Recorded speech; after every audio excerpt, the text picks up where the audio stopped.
महामाया बालिका inter college Noida और school of excellence Kalkaji के छात्रों ने ब्रिलियो के सहयोग से सटेम लर्निंग द्वारा आयोजित नेशनल सटेम चैलेंज के उत्तर जोनल राउंड में जीत हासिल की। क्लस्टर राउंड, जो SKV government girls senior secondary school Bulbuli Khana में आयोजित हुआ था, ने उन छात्रों की सफलता का जश्न मनाया जिन्हें सटेम लर्निंग टीम और शिक्षकों द्वारा सम्मानित किया गया। ये विजेता अब 27 अगस्त को बेंगलुरु में फाइनल में जाएंगे। जोनल स्तर तक पहुंचने से पहले देश भर में 99 क्लस्टर राउंड आयोजित किए गए थे। छात्रों ने जोनल राउंड में हिस्सा लिया, जो दिल्ली, पुणे, कोलकाता, बेंगलुरु और सिंगरौली में आयोजित हुए। इन जोनल राउंड्स के 5 विजेता अब बेंगलुरु में 27 अगस्त को फाइनल में हिस्सा लेंगे। ये कार्यक्रम 1 साल तक चलने वाली सटेम, विज्ञान, प्रौद्योगिकी, इंजीनियरिंग, गणित गतिविधियों की एक श्रृंखला की शुरुआत थी, जिसमें विज्ञान और गणित मॉडल प्रतियोगिताओं, प्रौद्योगिकी और इंजीनियरिंग टिंकरिंग शामिल थे। ये चुनौती 6ठी से 10वीं कक्षा के छात्रों के बीच जिज्ञासा, नवाचार और डिजाइन सोच कौशल को प्रोत्साहित करने के लिए तैयार की गई थी। ये सुनिश्चित करती है कि छात्रों के पृष्ठभूमि की परवाह किए बिना उनकी जिज्ञासा को प्रोत्साहन मिले। ब्रिलियो नेशनल सटेम चैलेंज एक विशिष्ट राष्ट्रीय प्रतियोगिता है जो भारत के सरकारी और सरकारी सहायता प्राप्त स्कूलों के छात्रों के लिए एक अद्वितीय सटेम लर्निंग प्लेटफॉर्म प्रदान करती है। ये पहल युवाओं में सटेम कौशल को बढ़ावा देने के लिए ब्रिलियो की सतत प्रतिबद्धता का हिस्सा है। सटेम लर्निंग के संस्थापक आशुतोष पंडित ने इस अवसर पर कहा, हम नेशनल सटेम चैलेंज के 4थे संस्करण के क्लस्टर राउंड की सफल पूर्णता की घोषणा करते हुए बेहद खुश हैं। अब हम बेंगलुरु में फाइनल का बेसब्री से इंतजार कर रहे हैं। प्रतियोगिता में युवा प्रतिभागियों के उत्साह और समर्पण को देखकर वास्तव में प्रेरणादायक अनुभव हुआ है। सटेम लर्निंग में हम के 12 शिक्षा को सशक्त बनाने के लिए प्रतिबद्ध है और स्कूल के बच्चों की छिपी प्रतिभाओं को प्रदर्शित करने के लिए एक मंच प्रदान करते हैं, खासकर उन स्कूलों में जहां हमारे विज्ञान केंद्र स्थापित किए गए हैं। सटेम लर्निंग एक अग्रणी संगठन है जो भारत में सटेम शिक्षा को बढ़ाने के लिए समर्पित है। पूरे देश में 4000 से अधिक स्कूलों में अपनी उपस्थिति के साथ सटेम लर्निंग 300 से अधिक कॉर्पोरेट्स के साथ CSR कार्यान्वयन साझेदार के रूप में कार्य करता है, ताकि सरकारी स्कूलों में विज्ञान केंद्र, विज्ञान प्रयोगशालाएं और टिंकर लैब स्थापित किए जा सकें। 1 मिलियन से अधिक छात्रों तक पहुंचकर सटेम लर्निंग भारतीय शिक्षा प्रणाली को परिवर्तित करने और अगली पीढ़ी के नवाचारकर्ताओं को सशक्त बनाने में योगदान दे रहा है।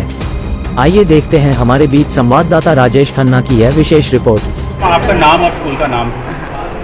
मेरा नाम हसनीत कौर है और मैं एसकेवी बुलबुली खाना आसफ अली रोड से हूँ। मैं यहाँ DGT साइंस हूँ और हमारे यहाँ मिनी साइंस सेंटर को लगभग लगे हुए ऑलमोस्ट 1 साल हो चुका है और उसका जो हमारे अपने पढ़ाने में जो योगदान रहा है वो आज आप यहाँ देख सकते हैं कि हमने नेशनल जो साइंस चैलेंज है वो अपने यहाँ ऑर्गेनाइज कराया और क्लस्टर लेवल का भी हमारे ही यहाँ वेन्यू था और उसके बाद बच्चे जो हैं वो जोनल लेवल तक पहुँच पाए हैं। यहाँ से बच्चे जो जीतेंगे वो आगे फाइनल्स तक पहुँचेंगे और फिनाले में वो सब बच्चे बेंगलोर जाने वाले हैं। ये जैसे कि हमने ऐसा सुना हुआ है, उम्मीद है वो बच्चे पहुँचेंगे भी ज़रूर। हमारे लिए एक बहुत बड़ी अपॉर्चुनिटी थी जहाँ हमारे बच्चे जो हैं साइंस और मैथ्स और इंजीनियरिंग में आगे बढ़ने का उनको अवसर मिल पा रहा है। वो आगे निरंतर बढ़ते जा रहे हैं और हम इसके लिए बहुत ही खुश हैं और धन्यवाद देते हैं स्टेम लर्निंग को और ब्रिलियो को, जिनके दोनों की ऑर्गेनाइजेशन के थ्रू ये हम यहाँ कंडक्ट करवा पाए हैं। कितने स्कूल के यहाँ पर होगा? यहाँ ऑलमोस्ट 20 जो ग्रुप्स थे वो आए थे और अलग अलग राज्यों से बच्चे आ सके, जैसे कि पंजाब, गुजरात, राजस्थान, यूपी के और ग्रेटर नोएडा से भी बच्चे आए हैं और दिल्ली के तो हमारे बच्चे थे ही SOSC के, जिन्होंने प्रथम स्थान यहाँ जो है वो प्राप्त किया है। और मैं बहुत ही धन्यवाद देती हूँ अपने हृदय से कि बच्चों ने बहुत अच्छा किया और यहाँ हमें बहुत ही अच्छा लगा स्टेम लर्निंग और ब्रिलियो की मदद से जो हम यहाँ ये प्रोग्राम कंडक्ट करवा पाए हैं। मैम यहाँ पे ऑलमोस्ट 20 ग्रुप्स यानी कि 40 बच्चे थे। 40 में से जो है 3 ग्रुप्स दोनों के सिलेक्ट हुए हैं, मॉडल मेकिंग के और टिंकरिंग के। Tinkering is basically engineering. देखिए, जो बच्चे अभी से ही इतना अपना साइंस में इंटरेस्ट दिखा पा रहे हैं वो डेफिनेटली आगे तक पहुंचने में सक्षम हैं, ये ऐसा मैं मानती हूँ। नहीं तो वो बच्चे यहाँ तक भी ना पहुँच पाते और मैं उनके भविष्य के लिए भी शुभकामनाएं देती हूँ। देखिए सर, अगर हमारे साथ ये ऐसे जुड़े रहें और आगे हमारे बच्चों को प्रोत्साहन मिलता रहा तो मैं मानती हूँ कि यहाँ डेफिनेटली बच्चे आगे और भी अच्छी अच्छी जो जगहों पे आगे जा सकते हैं और कुछ ना कुछ ज़रूर सीखने को उनको मिलता रहेगा निरंतर ही। मैं संग्राम हूँ और मेरा ऑर्गेनाइजेशन का नाम है stem learning. Stem learning basically क्या है, स्कूल्स के अंदर मिनी साइंस सेंटर लगाता है, जिसको हिंदी में हम लोग लघु विज्ञान केंद्र बोलते हैं। जैसे कि आप साइंस म्यूजियम को देखते हैं, साइंस म्यूजियम में बच्चा जाता है, काफ़ी चीज़ों को देखता है, खुश होता है, बट बच्चा डेली नहीं जा सकता, डेली टीचर उसको वहाँ पर पढ़ा नहीं सकता।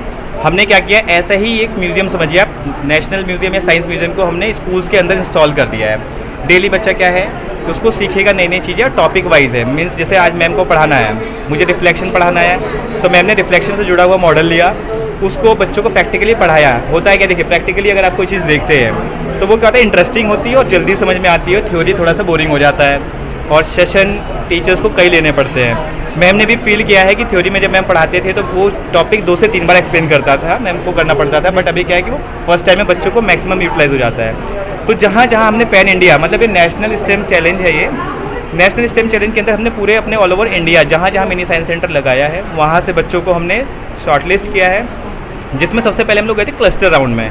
क्लस्टर राउंड में क्या था कि हम लोगों ने बच्चों को स्कूल लेवल पे शॉर्टलिस्ट किया। स्कूल लेवल से शॉर्टलिस्ट करने के बाद जो बच्चों ने अच्छा परफॉर्म किया, हम वहाँ से क्लस्टर राउंड के बाद जोनल्स राउंड पे है, जो कि आज आप लोग देख रहे हैं। जोनल्स में क्या है, हमारे पास नॉर्थ इंडिया के राजस्थान, पंजाब, हरियाणा, दिल्ली, उत्तर प्रदेश का आपका नोएडा, मेरठ, गाज़ियाबाद, ग्रेटर नोएडा और हिसार, रोहतक से हमारे जितने भी यहाँ के बच्चे हैं, ऑलमोस्ट हमारे यहाँ पे 40 स्टूडेंट्स आज थे, अलग अलग जगह से आए।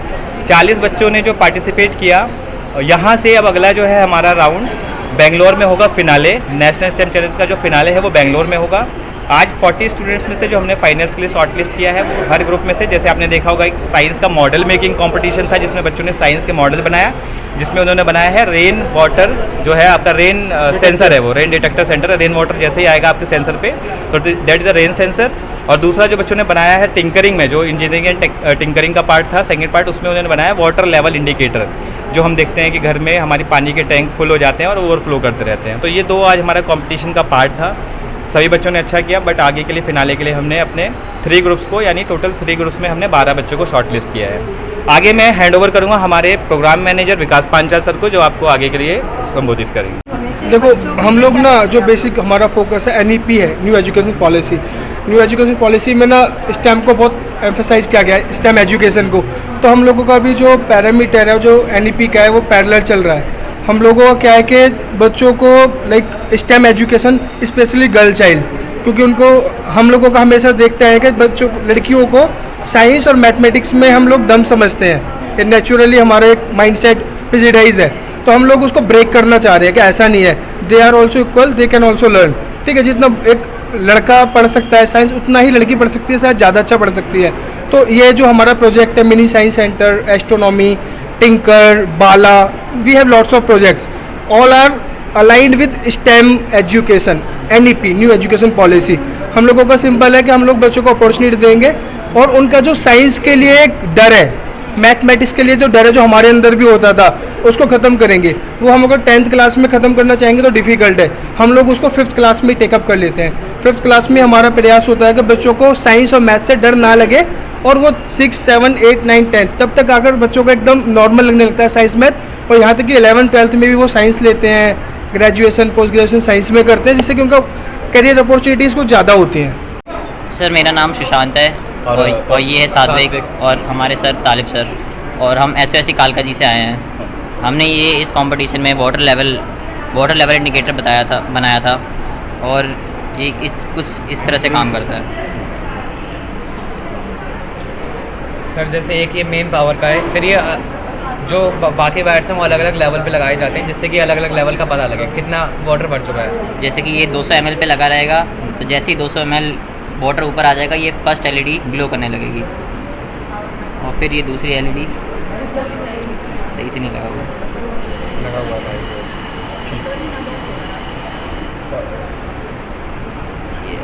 ये वाली और इसी तरह ये जो बजर वाली वायर है ये टॉप पे लगेगी, और जैसे ही मतलब टॉप तक पानी आ जाएगा, इससे एक पता लग जाएगा कि ये टॉप तक टैंक भर चुका है, बजर बजेगा उससे।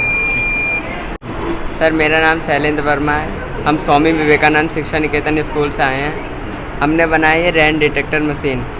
जब भी बारिश हो गई, अगर हम घर में हैं तो हमारे कपड़े बाहर सूख रहे हैं, तो हमने ये बनाया जिससे कि बारिश की बूंदें इस पर पड़ेंगे तो अलार्म बजने लगेगा और LED ग्लो करेगी, जिससे हमें पता चल जाएगा। किस तरीके से वर्क करेगा एक बार बताएंगे?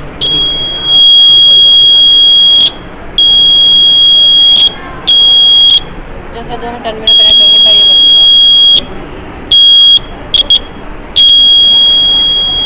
ठीक, इसकी जगह पे बारिश की बूंद मतलब पानी भी डालेंगे तो ठीक है, थैंक यू। आपको बता दें कि 2 प्रतियोगिताओं में एक विज्ञान और गणित मॉडल का निर्माण और दूसरा इंजीनियरिंग टिंकरिंग, कुल 6 छात्रों ने पहला, दूसरा और तीसरा स्थान प्राप्त कर जीत हासिल करी। टोटल खबरें दिल्ली से राजेश खन्ना की विशेष रिपोर्ट।